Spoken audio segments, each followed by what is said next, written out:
আমাদের সমাজের মধ্যে বিবাহ শাদীর ক্ষেত্রে ভেঙে যাওয়ার প্রধান কারণ হচ্ছে সংসারে সুখ শান্তি না থাকার কারণ হচ্ছে অশান্তি 12 মাস লেগেই থাকে। এর অন্যতম কারণ হচ্ছে আজকাল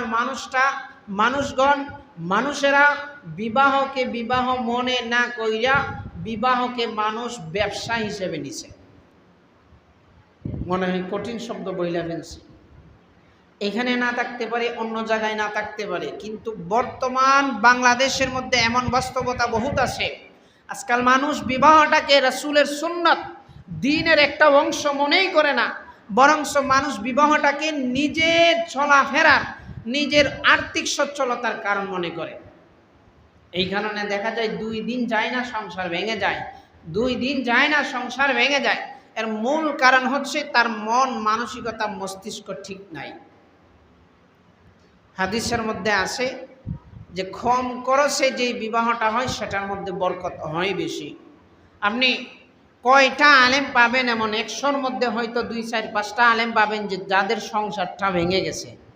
আলেমদের সংসার ভাঙে কম কেন জানেন? আলেমরা কম্প্রোমাইজ করতে জানে, যাকে নিয়ে আসবে সেও কম্প্রোমাইজ করতে জানে, যে করবে সেও কম্প্রোমাইজ করতে জানে। সব সময় রাগ দিয়ে হয় না। আর আলেম ছাড়া যান আপনি স্বাভাবিকভাবে দেখবেন অমুক জায়গায় অমুকের ছেলে অমুকের মেয়ে 2 দিন পরে পরে বিয়ে হয়ে যাইতেছে, 2 দিন পরে বিবাহ শাদী সারান হয়ে যাইতেছে। কেন জানেন? এর মূল কারণ হচ্ছে বিবাহটাকে মানুষ আর ইবাদত মনেই করতেছে না, এটাকে ব্যবসায় রূপান্তরিত করে ফেলছে। ইসলাম বলে মোহর হচ্ছে মেয়ের অধিকার। দেখেন, আপনি পুরুষ হইতে পারেন এই বহুত কিছুর মালিক, কিন্তু কিছু কিছু ক্ষেত্রে অবশ্যই মহিলাদের মূল্যায়ন আল্লাহ পাক দিছে। ইসলাম প্রত্যেক ব্যক্তিকে তার নির্দিষ্ট গণ্ডির মধ্যে সম্মান করছেন। মহিলারা নিজেকে একজন পুরুষের কাছে সুফর্দ করে দিবেন সারা জীবনের জন্য। এই জন্য আল্লাহ পাক ইসলামের বিধান রাখছেন যে মহিলাদেরকে যেন মোহরের মাধ্যমে স্বামীরা মূল্যায়ন করে। এখন মূল্যায়ন মানে এই নয় যে 50 লাখ টাকা এখন মোহর দিতে হবে। একজন মানুষকে মূল্যায়ন করা মানে এইটা নয় যে তারে এখন আমার লঙ্গি কুল্লা দিয়ে দিতেইব। আবেগের ছুটে এত বেশি আমার আবেগ উঠল যে এখন আমরা যাইতেছি, হয়তো তার শরীরের মধ্যে মনে করেন যে রাস্তা দিয়ে হাইটা যাইতেছি, 2 জন যাওয়ার সময় উপর দিয়ে হয়তো পাখি কোনো একটা কিছু ছাইড়ে দিছে, তার পোশাকটা বইরে গেছে। 2 জনই কিন্তু বিবাহ বা কোনো একটা অনুষ্ঠানে যাইতেছি। এখন আমি আবেগ দেখে কি করলাম, আমার যে গেঞ্জি নাই ভিতরে এটা আমার জানা আছে, তারপরেও আমি আমার যে শার্ট আছে অথবা পোশাকটা আছে এই পোশাকটা তার জুসে সুটে দিয়ে দিলাম। কিন্তু এখন আমার অবস্থাটা কি হবে? আমি তো উদলালাডি উলঙ্গ না, আমার শরীরে তো গেঞ্জি নাই, উপরে না একটা পোশাক ছিল। তো এই আবেগ দেখাইলে হবে না। আমার ভিতরে যখন দেখবো যে আমার পোশাক 2টাই, এখানে ভিতরে একটা গেঞ্জি আছে, উপরে একটা আরেকটা পোশাক আছে, তাহলে ওই ব্যক্তির পোশাকটা যেহেতু বইরে গেছে আমি তারা আমার উপরের পোশাকটা দিয়ে দেয়, ভিতরটা তো আমার আরেকটা আছে। কিন্তু এটা না কইরা আমার আছেই একটা, আমি যদি ওইটা দিয়ে দিই তাহলে তো আমার হবে না, তখন আমি লজ্জিত হতে হবে। বিবাহ শাদীর ক্ষেত্রে মোহর দেওয়া ইসলাম বলে, কিন্তু এর মানে এত নয় আপনি দিয়া দিলেন এত উচ্চ লেভেলের মোহর যেটা আপনার সারা জীবনে 14 গোষ্ঠীর এটা উদ্ধার করা সম্ভব না। আপনি বেচারা 500 টাকা রোজ আনেন তে খান কোনো রকম, কিন্তু ছেলেরে বিয়ে শাদী করানোর সময় দিলেন 10 লাখ টাকার মোহর, আপনার আলাদা কোনো সই সম্পত্তি কিচ্ছু নাই। এখন আপনি আমারে বলেন এই মোহরটা আপনি কিভাবে আদায় করবেন? অথচ যদি মোহর আদায় না করেন আপনি কাল কিয়ামতের মাঠে ওই মহিলার কাছে ধরা খেয়ে যাবেন। আল্লাহর কাছে আপনাকে জবাবদিহিতা করতে হবে, অবশ্যই জবাবদিহিতা করতে হবে, কারণ এইটা একজন মহিলার ইজ্জত, এইটা একজন মহিলার সম্মান, এইটা একজন মহিলার পাওনা আপনার কাছ থেকে। এখন আপনার যেই মহিলা আছে, বাচ্চার মা আছে, সে যদি আপনার প্রতি আন্তরিক হয়, বলে যে আমার এইগুলা লাগবে না, তাহলে তো বাচ্চা গেছেন। কিন্তু সবাই তো আর এইরকম নয়, আপনি অবশ্যই তাকে দিতে হবে। একটা মানুষ যখন মারা যায়, যদি পুরুষ মারা যায়, মারা যাওয়ার পরে প্রধান যে কাজটা থাকে তার সম্পত্তির থেকে ঋণ দূর করতে হয়, তার সম্পত্তির থেকে তার বউয়ের যে মোহরের মর্যাদা আছে, মোহর পুরা করছে কি না এটা জানার পরে মোহরের টাকা পরিশোধ করতে হয়। তারপরে না গুরুস্থানের মধ্যে লাশ নিয়ে যাইবেন, না হইলে তো আল্লাহর কাছে ধরা খাইয়ে যাইবেন। সেই জায়গায় এখন বিয়ে শাদী হইলেই 10 লাখ মোহর। আমার জানা মতে একজন লোক মেম্বারের দাঁড়াইছে, সে ফেল গেছে। ফেল যাওয়ার কারণ হইল তার নিজের মানুষটা তারে বিশ্বাসঘাতকতা করছে। কেমনে? মানুষের কাছে যখন ভোট চাইতে যায় বলবে না যে আমার এই মানুষটা দাঁড়াইছে, তার এই গুণ আছে, এই গুণগুলা দীক্ষা তারে আপনারা ভোট দিবেন। ওই বেচারাগুলা গিয়া কি বলছে জানেন? যা আমার অমুক ভাই, অমুক চাচা, অমুক বাতিজা হ্যাঁ মেম্বারির দাঁড়াইছে, আর 20 লাখ 10 লাখ টাকা রেই, এখন এত টাকা খরচ করে মেম্বারি করতেছে, যদি হ্যাঁ ফাঁস না হয় তাহলে নিশ্চিত বিষ খাইয়ে মারা যাইব, না হয় ফাঁসি লাগিয়ে মারা যাইব, আপনারা এর প্রতি রহম করেন। এই যে কথাটা বলল, যে বুঝবান আছে সে তো এইখান থেকে এই সিগন্যাল ফাইলিতেছে যে এই বেচারা 10 লাখ টাকা খরচ কইরা রেইন করে মেম্বারের দাঁড়াইছে, যার আরো 15 লাখ টাকা রেইন আছে, ওই বেচারা যদি মেম্বার হয় প্রথম দিনের স্বাক্ষরটা দেওয়ার পরে বাকি 5 বছরের ভিতরে আর কোনো স্বাক্ষর আমরা নিতে পারবো কিনা এটারই তো গ্যারান্টি নাই। কারণ সে তো তার আগের 15 লাখ পরিশোধ করতে হবে, তারপরে না আপনার মেম্বার মূল্যায়ন করবে। তো আমি যেটা বুঝাইতে চাইছিলাম, বিবাহের মধ্যে মোহর দেন ইসলাম বলে, কিন্তু এর মানে এটা নয় এত বেশি দিলেন যে এখন যেই ব্যক্তি বিবাহ করতেছে তার শক্তি সামর্থ্য নাই, সারা জীবনও এটা পরিশোধ করতে পারবে না। ইসলাম আমাদেরকে এই রকম মোহর দেওয়ার কথা বলে না। একটু আগে মাত্র আমি বলছি যে মানুষ বিবাহকে এখন ব্যবসা বানায় নিছে। কেন জানেন? আপনার যারা মিডিয়া একটু খোঁজখবর রাখি, পত্র পত্রিকা সংবাদ শুনি, আপনি দেখবেন অমুক নায়ক নায়িকা, অমুক গায়ক গায়িকা, অমুক সেলিব্রিটির বিবাহ ভাঙ্গা গেছে, 1 বছর যায় নাই, 2 বছর যায় নাই, একটা সন্তান হওয়ার পরেই ভাঙ্গা গেছে। কেন জানেন? তাদের মূল উদ্দেশ্য বিবাহটা ইবাদত হিসেবে তারা নেয় না, তারা এটাকে ফ্যান্টাসি মনে করে, উপভোগ করা মনে করে, এইটাকে টাকা উপার্জনের মাধ্যম মনে করে। এই কারণে 50 লাখ, 1 কোটি টাকা, 10 লাখ, 50 লাখ, 20 লাখ টাকা যখন একটা মানুষ মোহর দেয়, তার শুরুর দিকেই সমস্যাটা থাকে যে আমি তো এইটা পরিশোধ করতে পারবো না। এখন স্ত্রীর সাথে যখন একটা পর্যায়ে গিয়া সমস্যা হয়ে যায়, তখন ওই ব্যক্তি এমন একটা অবস্থা তৈরি করে যাতে স্ত্রী নিজের থেকেই তালাক দেওয়া যায়। কারণ আমি যদি তালাক দিই তাহলে তো টাকাটা আমার পরিশোধ করতে হবে, আর স্ত্রী যদি বলে বাইরে ভাই তুই আমারে বিবাহ তালাকের লাগবো না, আমিই তোর তালাক দিয়ে দিই, তাহলে তো সে আর টাকাটা পাবে না। অতএব ওই স্ত্রীর উপরে এমনভাবে মানসিক নির্যাতন করে, এমনভাবে ওই স্ত্রীকে হ্যারাসমেন্ট করে যে সাংসারিক জীবনে তখন অশান্তি অশান্তি অশান্তি, সর্বশেষ ওই স্ত্রী ওই পুরুষের ছাইরা বাধ্য হয় যাইতে। তাহলে কি পাইলাম? অধিক টাকা দিয়া মোহর দেওয়াটা অশান্তির কারণ। রাসূল বলেন বরকতপূর্ণ বিবাহ হচ্ছে যেই বিবাহের মধ্যে খরচ কম হয়। আমি আমার বাস্তবিক জীবনে আমাদের গ্রামের মধ্যে এমনও পরিবার দেখছি, গরিব, একদম গরিব, মসজিদের মধ্যে বিবাহ হয়েছে একদম অল্প টাকায়, আলহামদুলিল্লাহ তাদের জীবন খুব সুখে শান্তিতে যাচ্ছে। কিন্তু এমনও মানুষ দেখছি টাকার অহংকারে এত লম্বা অ্যামাউন্ট দিছে যে এখন 14 গোষ্ঠী দৌড়াদৌড়ি করা লাগে। কেন? বিডি এখন কেস করে দিছে, নির্যাতন করে। স্বামীর যখন স্ত্রীর উপর নির্যাতন করবে, ওই স্ত্রী দিছে মামলা কইরা, এখন ছাড়তেও পারে না, মামলাও চালাইতে পারে না, বাড়ির 14 গোষ্ঠী এখন দৌড়।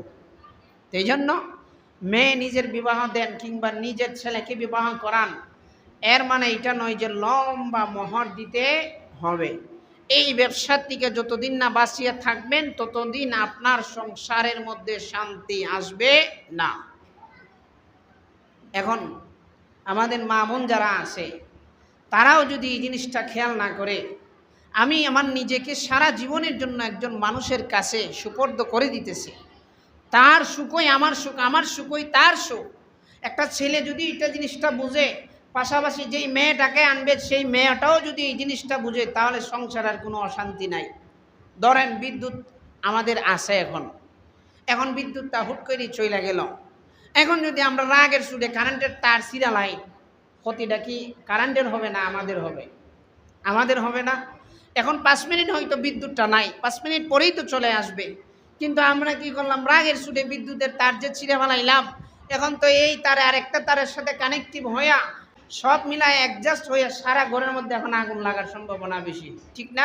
অথচ যদি 5 মিনিট আমরা একটু কন্ট্রোলে থাকতাম 5 মিনিট নিজেকে মানায় নিতে পারতাম যে বিদ্যুৎ গেছে 5 মিনিট পরেই চলে আসবে, তাহলে আর এত গন্ডগোল আসার কোনো সম্ভাবনা নাই।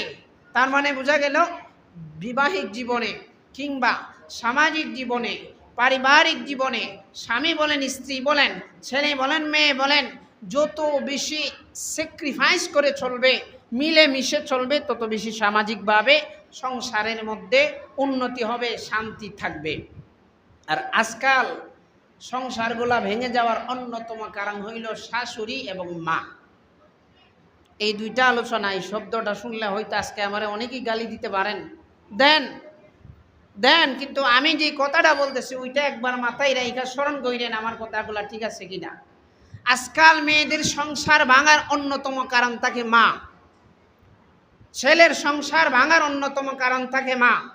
একদিক থেকে ছেলের মা আর একদিক থেকে মেয়ের মা, অর্থাৎ দুইও বিয়াই অত বেশি সাংসারিক জীবনে ভাঙার ভূমিকা রাখে না, কিন্তু মা যারা আছে তারাই সাংসারিক জীবনে ক্ষতিটা হয় বেশি।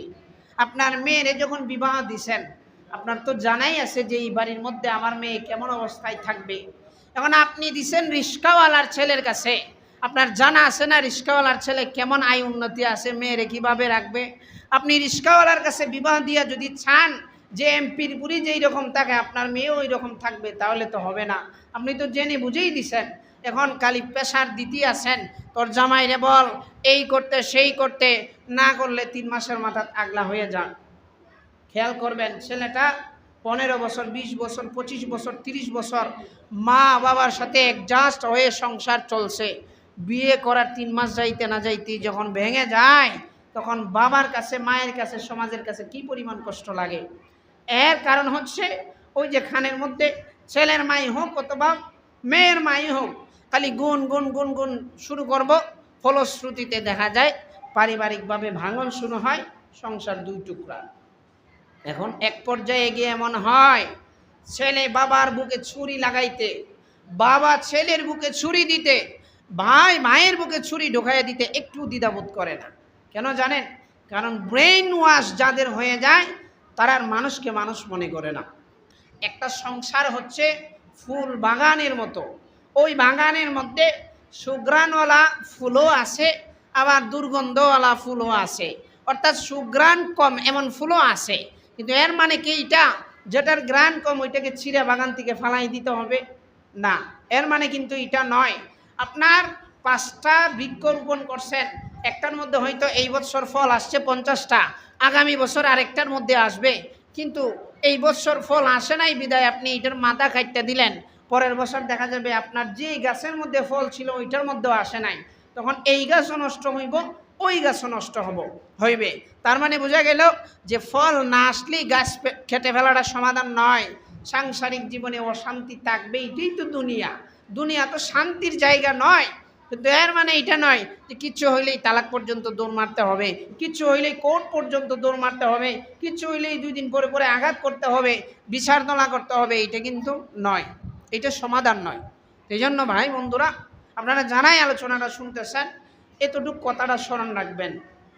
নদীর মাঝখানে ঢেউ যখন আসে, নৌকার মধ্যে যারা বৈশা থাকে সবাই তখন সতর্ক থাকতে হয় যে কখন যেন নৌকাটা ডুইবা যায়। আর এই সময় যদি কোনো বেচারা বলে যে ফানি এদিকে যায় নাচানাচি করতে, আমি একটু ছিদ্র করে দিই, তাহলে আর নাচানাচি করতো না, সমান থাকবো নৌকা, তাহলে তো সবাই ডুববে মরতে হবে। সাংসারিক জীবনের মধ্যে কোনো সময় সুখ, কোনো সময় দুঃখ, বাটি যেভাবে আসে জোয়ার সেভাবে আসে, এটা মেনটেন করেই চলতে হবে। এখন একটি অশান্তি আসছে, নিজেকে মেনে নিতেই হবে। আপনি দেখেন বাচ্চাগুলার দিকে তাকায়া মা বাবা ঈদের দিন পর্যন্ত নতুন জুতা মাত্র 100 টাকা, মাত্র 60 টাকা 70 টাকার একটা জুতা কিনতে পারে না স্বামী। এই সময় আপনি দিলেন একদম বেড়ার সরকি গরম কইরা। আবার এই যে সামনে কৃষিকাজ আসতেছে, সারাদিন বাড়ির মহিলা কষ্ট করতেই আছে, মাস শেষ ধান বিক্রি করে সুন্দর করে মহিলার একটা ভালো কিছু দেন, ভালো একটা পোশাক দেন, কোনো একটা কিছু দেন, মহিলা খুশি হইব না? মাসকে মাস টাটাফোনা রৌদ্রের মধ্যে নিয়ে কাজ করাইছেন, এখন ধান বিক্রি কইরা এখন যখন বেচারি বলে আমারে নতুন একটা জামা দেও, আপনি মারছেন বেটকি, তখন আপনারে বেটকি দিব কি না? বেটকি দিব, পাশে যদি আরো কোনো কিছু থাকে ওইটাও ব্যবহার করবে। তাহলে বোঝা গেল শুধুমাত্র ধমকা ধমকি রাগারাগির মধ্যে সমাধান নয়, কোনো সময় সে মেনে নিতে হবে, কোনো সময় আপনি মেনে নিতে হবে। যদি উভয়ে মেনে নিতে পারেন তাহলেই সাংসারিক জীবনে শান্তি আসবে। রাসূলের দেখানো পথ অনুযায়ী যদি চলেন জীবনে অশান্তি আসবে না। আরে রাসূলের দেখানো পথ অনুযায়ী যদি আপনি চলেন আপনার জীবনে অশান্তি কি বুঝবেনই না।